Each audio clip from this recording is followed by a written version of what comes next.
What's up, everybody? Welcome back to What's the Big Deal with me, Dylan Foreman, sitting down today with my main man, Ryan Webb, assistant coach with the Seattle Storm, specializing in player development. Used to coach me back in the day in high school and has been around the basketball scene for many years. Happy to have you on, my man. Thank you for taking the time. I know you were just telling me you had to get all four kids situated with the at-home learning. Sounds like hell, but Yeah. glad you can make time. Thanks, man. Thanks for having me, man. I'm honored to be here. Yeah, so for a little background on you, you played at Seattle U back when they were still in the GNAC, and then you've been coaching, been in and around the basketball scene for many years, and then in 2014 joined the Storm, more taking a role as an assistant coach, but more specialized in the player development realm, and then you've been kind of just building that resume ever since. And now, after 6 long years, you now have your second championship with the franchise since you've been there. What was it like being in the Wubble this year? Obviously, that's probably a different feeling than when you won the championship in 2018. Yeah. So actually, the plan for me was to go down at the beginning and get training camp going, stay a few games, and then come home, and then come back down to the Wubble in the end of the season. Mm-hmm. So I was actually home for majority of the season and doing a lot of my stuff remotely with the team. So checking in with Birdie, checking in with Stewie, checking in with the coaching staff, having meetings and stuff like that. So it was definitely way different winning this year than obviously in 2018. But the Wubble experience was very unique in itself. For a basketball guy, just being down there by himself, it was like, great. I get to wake up. I get to go work out.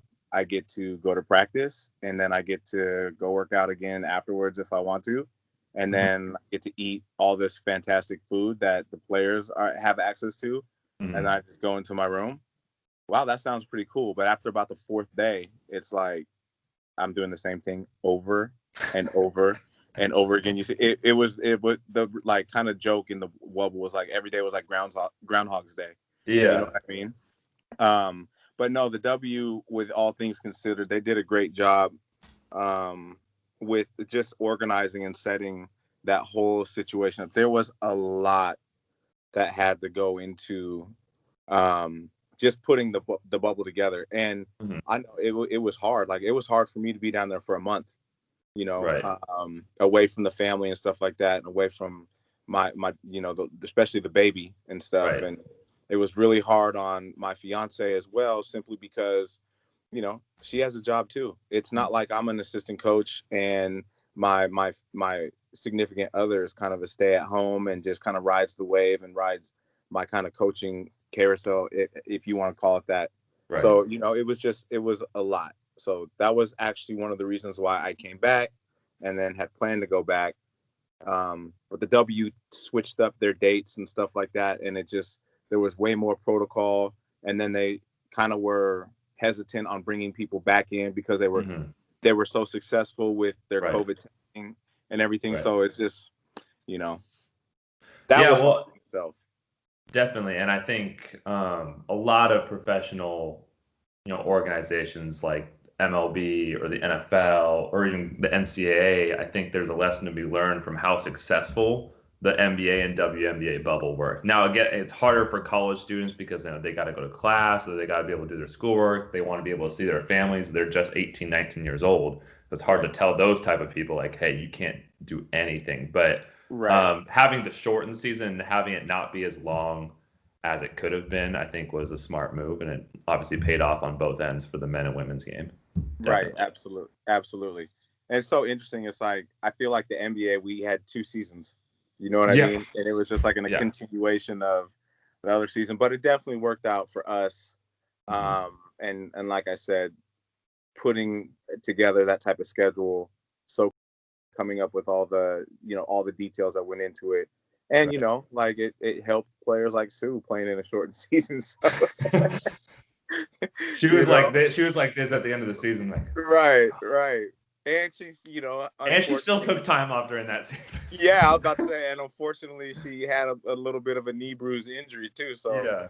you know, She's actually It, probably feeling. She could probably go right now and start again. She's like, I feel great. right. Well, what's funny is we after our just recent workout, she was saying, I've basically it's been a little bit more difficult trying to get motivated because it's like I didn't play in 2019 because I was out with my knee stuff. And then I got injured again. So I played 11 games or 11 games in 2 years. You know what I'm saying? And she's like, so I got to try to get back in. She's hoping for a regular season, Right. not shortened season. And it was just interesting. I was like, man, I hadn't even thought about that. You've only played 11 games in 2 years. Well, you know what? I think 2019 was really good for Sue in the aspect that Jordan got a lot of PT as the starter and Yeah. obviously gave Sue that break. But now you're in a situation where obviously Sue's in her 40s and you don't know how many games she'll be able to play in a full season. But now you have a really trusted, proven backup point guard who's going into her third season. Right, exactly. It's 2019, when you take Sue and Stewie out of that equation, Mm-hmm. it was kind of just like, okay, we're gonna see what we can get out of this. And we Mm-hmm. ended up making it to the second round of the playoffs. You know what I mean? And Jordan was really, really integral in that success. Mm-hmm. And you just kind of saw her game elevate and whatnot. And so it's interesting because I think there's this we need another Sue and whatnot. But really, the two styles of our point guards Mm-hmm. complement each other. It's like you're going to have this meticulous, very, very, I'm going to outthink everybody on the floor. I'm Right. going to throw a lot of dimes and I'm shooting the crap out of it. Defensively, I'm going to be really sound. I'm going to be really smart. And then you sub and we bring Jordan in and it's like speed goes way up. She's picking you up full court. She's Mm-hmm. all over the place. She's handling, you know what I mean? And it's just a nice little compliment of each other. I think the whole roster itself, even when there's been a couple of role player changes throughout the years, I think the roster top to bottom, especially now, there's no one that even comes close. I mean, people have pointed out Las Vegas as being a star-studded roster and stuff like that. Obviously, you guys just showed them in the WNBA championship how much better your roster is. And I mean, it wasn't even like you guys. It didn't even look like you're putting in um, that much complicated stuff. You're just doing what you Right. guys always kind of do. Right. But the Seattle Storm roster, top to bottom, is one of the most deep and well laid out rosters that I can think of in the WNBA right now and in the last decade. It's Right. stacked. Right. You guys are stacked. And when you Yeah. came on in 2014, obviously the next year you draft Jewel Loy. Was there ever a plan of like, hey, we want to start building our team like this? We'll start with Jewel and see if we get another draft pick next year and get a couple trades, get Natasha. Like, when does the building of the roster that is now like one of the most dominant rosters in recent history, when those talks kind of start to happen? Well, we completely put in, as far as I'm concerned, a real kind of evolutionary offensive system.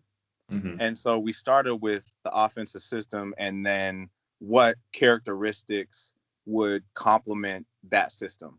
Mm-hmm. What characteristics and players would complement that system and whatnot. So that we started off there. And then when we got the number one pick and Jewel decided to come out, it was like, that's a no brainer because she actually fit perfect Right. into a style that we were trying to play.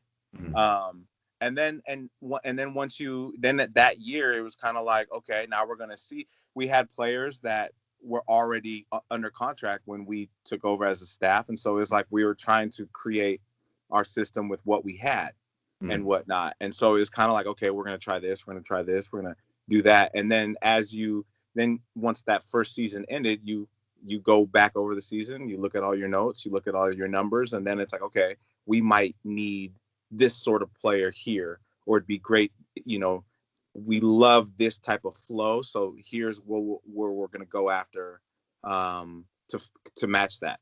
Mm-hmm. So now, and our flow is, we call it our flow. It's all, it's basically free basketball with a few sets of rules. So no matter what happens, we know what we're doing, but Mm-hmm. it's not like it's this robotic offense that you can scout. Our offense No. is kind of you. I mean, you can attest that it's Yeah. unscoutable. We have certain sets. You know what I mean? When we want to get a certain bucket or give somebody a look, but Right. for 60%, 70% of the game, we're playing randomly. Right.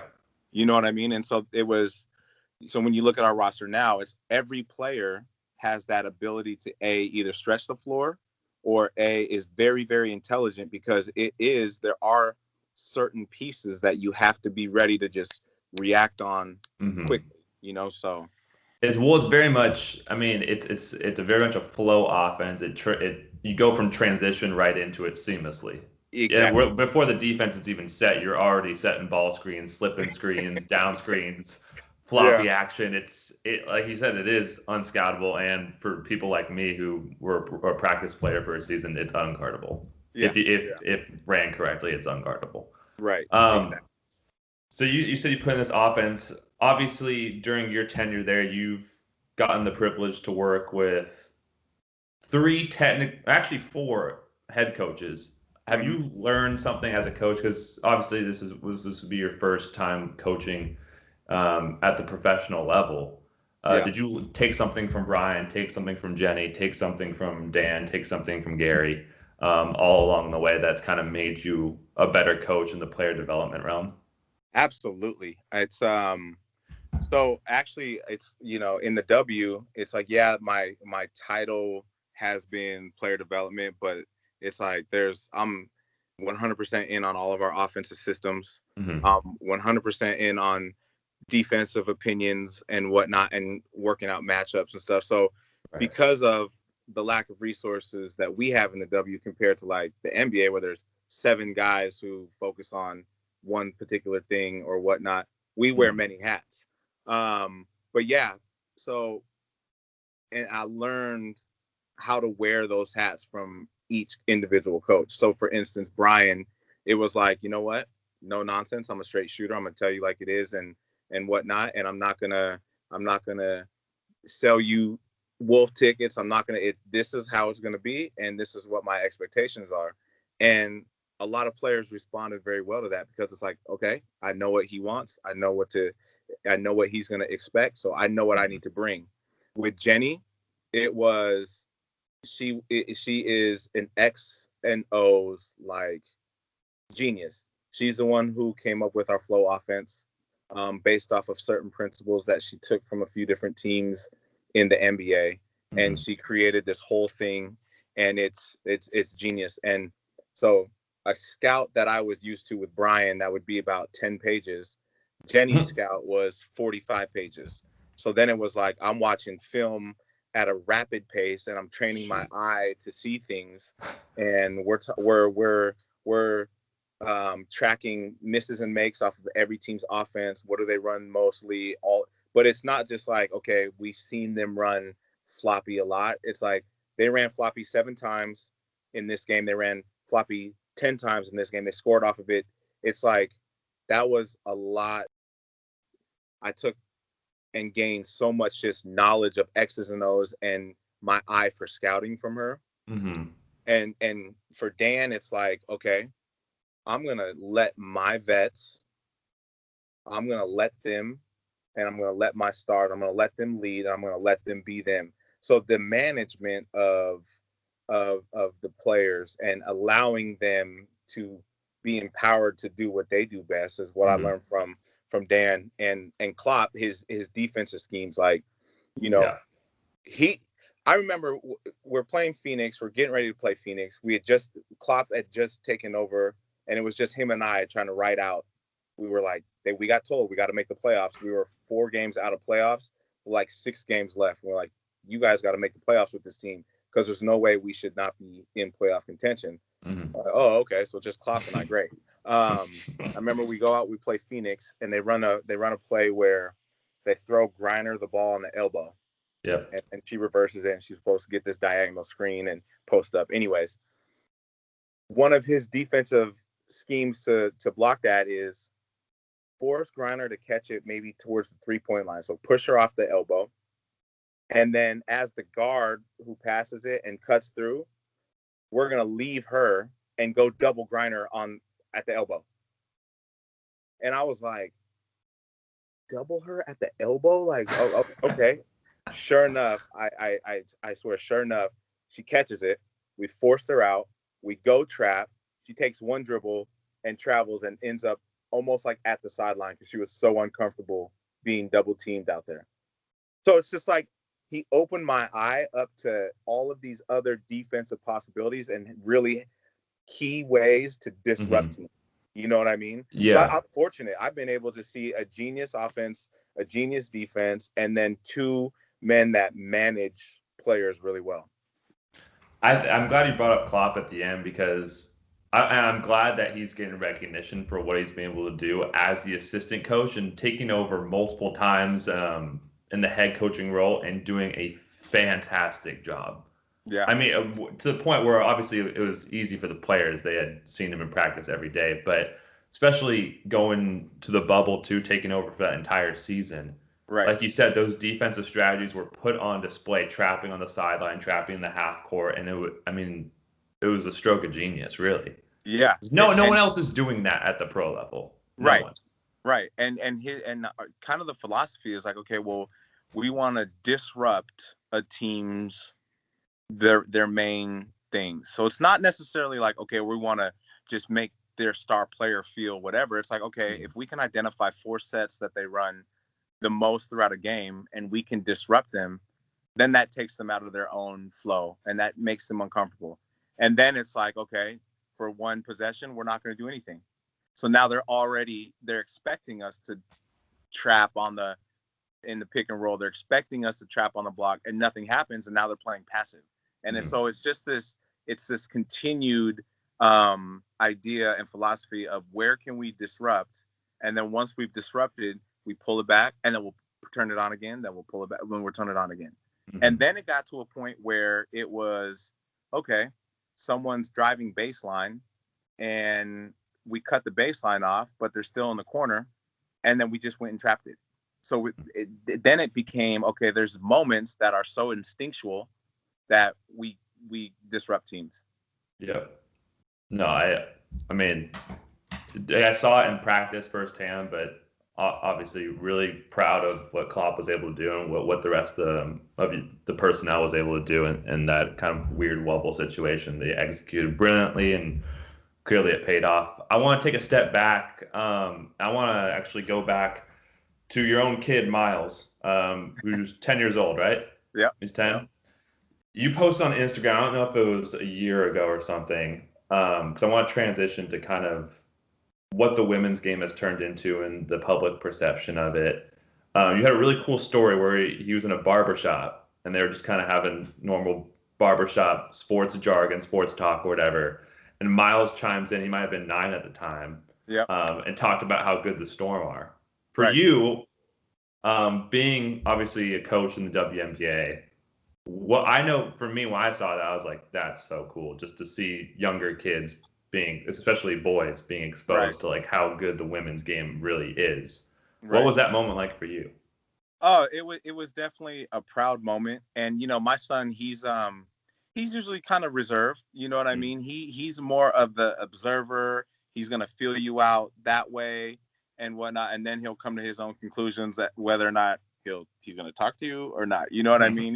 He's definitely more the observer, laid back type. And so for him to speak up in that moment, because I hear it all the time. It's the Seahawks, it's the Sounders, it's the Mariners, and all of this. And then it's like, always bring back the Sonics. And then it's maybe the Storm. And so they were talking about, or in the, yeah. And so they were talking about just like the successfulness or the successes of like the Seahawks and stuff like that. And he was just like, hey, what about the Seattle Storm? And the barber was like, oh, yeah, oh, yeah. And he didn't know anything about the Storm, or Mm-hmm. he's like, oh, and Sue, like that's like our saving grace is Sue Bird when Yeah. talking about the Storm. You know what I mean? But then Miles just started rattling off like, we won the championship in 2018. We have 3 championships already. That's like the most in Seattle. All this stuff, and just like kind of educating this older adult on just kind of the Seattle sports scene. So obviously I was really proud for being, in the W, but also just for him finding a voice and feeling confident to like speak up and be like, hey, actually, are you guys familiar with the Storm? So What if you kind of had to pinpoint to a couple things, what do you think makes the WNBA and just women's basketball at the college level or even at the elite high school level from what you've seen, what makes it, must watch basketball for actual people that like basketball? well, I think I think that in the NBA, you can almost get away with not being fundamental because you're basically this 6'7" player with 7'4" reach, and it's just like a bunch of like monsters out there, right? So it's like, Yeah. you can get away with not being so fundamentally sound because you can take one step and cover 5 feet, right? We have to be so fundamentally sound and so locked into what it is that we're doing our scouts and whatnot. I think that's what there's an appreciation factor in that space for women's basketball in general. It's not to say that they have to work harder or whatnot, but I think that there is a level of attention to detail that might differ than on the men's side. So I said this maybe a couple months ago just to a couple friends and stuff like that. And obviously, people can take what argument they want on this. When I look at Sue Bird, just the way she plays the point guard position. Now, I'm not saying like, oh, she could go out and beat Dame Lillard one on one. That's Right. It's clearly not an argument that needs to be made or should be even addressed.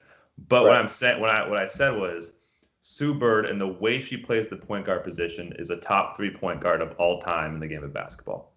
Right. That's what I said. And obviously I'm not comparing. I'm like, well, what if you put Sue Bird in the NBA? I'm like, Right. well, for one, if you surrounded her with some of the best players on the planet, I'm sure she would do just fine.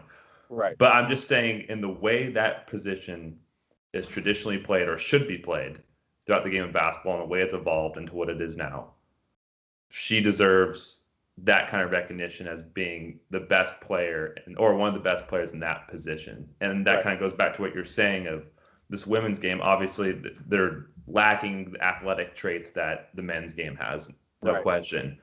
But they make up for that in an incredible high IQ Right. view of the game of basketball. Right. I mean, I completely agree. And it's just, I don't know why in our society, it's the first thing that people always do is, and I get this question asked so many times, and 9 times out of 10, it's from a dude. And it's always this, well, you think they could play against a group of dudes that da da da da da, or how do you think she'd do it? Like, it's like, why is there this need to compare our league to a men's league? You don't see that in soccer. You don't see, anybody. You don't see anybody from the Seattle Reign being compared to and being asked if they could be successful on the Seattle Sounders. It's just this. I don't know what it is. I don't know if it's because people think that the NBA or the men's basketball is the end all be all for the sport of basketball. I'm not sure, but it's a comparison that doesn't even need to be made. You know what I mean? Like, Right. so. But what I'm glad now, and I still think the there's still so much growth opportunity for them. And I think they'll just continue to get better and better in the marketing aspect of the league. But just from what I've seen, just locally in the state of Washington, I love that the growth of the sport for women and for girls in high school and stuff like that is getting so much more national and national attention, media coverage than it had 5 years ago. And I think that's Right. trickling over into college basketball and the WNBA now. Like you look at players like Haley Van Lith. I talked about Haley Van Lith with old Tacoma News Tribune reporter, and I mean she blew up just because obviously there was a talent, but she's from a 1A school in Kashmir, and everyone in the nation who follows basketball to an extent knows that name. Right. Absolutely. I mean, and that's what's been probably one of the most biggest catalysts for getting kind of the W and women's basketball kind of out there is the different platforms that we can show. So it's like if we didn't have that big TV deal, then it was like, okay, we're putting this game live on Twitter. You know what I mean? So that people can still see it and whatnot. And I think that's been a huge catalyst. And then it's also like now the young girl that is on IG, now she's going to have access to see basketball more, or see players more, see women see people that look like her playing a sport and whatnot a lot more. The access is way different now. Right. So, yeah. So we're still that major TV deal away from really taking it over the top. And taking it over the top for viewership, taking it over the top for funding, which will allow the W to do more and whatnot and whatnot. We're still I think we're that one major deal away, but shoot, my 6 years and it's been astronomically different. Where we're at now, where I was at the beginning, it's a lot better. It's moving forward. Yeah, I think if the WNBA even does half of what kind of the NBA model for marketing has been in terms of making it very player centric, right, like focusing on Deladon, focusing on Taurasi, focusing on Stewie, focusing on these huge talents and giving them the space to be entertainment and be active. And obviously they've done a great job in social activism and using their own notoriety to help issues like that. But to even just expand where you see commercials with the biggest names in WNBA and it starts to be more commercial where they're doing ad spots and stuff like that, just getting their face and name out there. I was thinking about it last night, and you remember that I think this would be a great idea. Do you remember that old McDonald's commercial where Magic Johnson and Larry Bird play one-on-one? Oh, yeah. Yeah. So if you did like a recreation of that, but with I mean, you guess you could go Taurasi, Bird, but you can go Deladon, Candace Parker, you can go whoever against each other, two of the biggest names in the sport. Then you start putting faces to obviously a product everybody knows, McDonald's or something big, and then just let it take off from there. And again, make it a players league, which it already is, but just continue pushing the players and making it known like that. Yeah, absolutely. I mean, I think right now you're seeing a lot of brand partnerships, like when it comes to like clothing and whatnot. You're seeing, I think there's more during this time now more than ever. You're seeing brands going after our athletes to market and advertise and sponsor. So yeah, man, you never know. Maybe McDonald's is gonna hit up, the Birdies and the Don Staleys even, and you never know. I have a commercial where they're playing horse and stuff like that, So. Yeah. And now that I mentioned Stewie for this last thing, I want to bring up this one thing and then we can kind of wrap up. But for you, what was it like to see Stewie come back from her Achilles injury? And then, I mean, you can A'ja Wilson had a great season. I'm not taking that away from her. She had a fantastic season. Obviously, probably deserved the MVP spot. But I was like, well, you also could have made the argument that Stewie deserved it probably just as much, and they ended up winning the championships. And obviously, Stewie's just as instrumental as Wilson is to both the teams. But what did you think about this comeback season for her? So it's very unique because I was a part of her rehab. You know what I mean? So she spent her time down in LA getting working with the same doctors that worked with Kobe when he tore his Achilles and everything like that, and getting just the best of the best. And she really invested she invested her own money into her rehab. That's how important it was to her. And that's just a little side note of the resources we have and don't have. But it was, I mean, she is a relentless competitor. And there is a level that you would think most players would be at and that are top tier. And then there's that special that is above that top tier, that only a select few are in those talks. And the way Stewie attacks the game, she's here. and she has high standards for herself.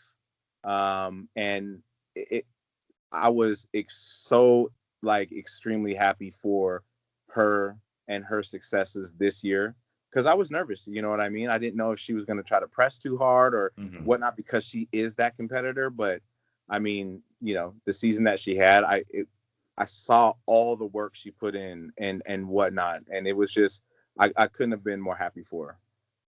I mean, in recent history, when someone gets an Achilles injury, that's kind of it usually. I mean, Right, I'm not hoping that for Kevin Durant. Obviously, I hope he comes back just as right, strong. But for Kobe, even, I right, mean, afterwards it wasn't even close to right, being the same.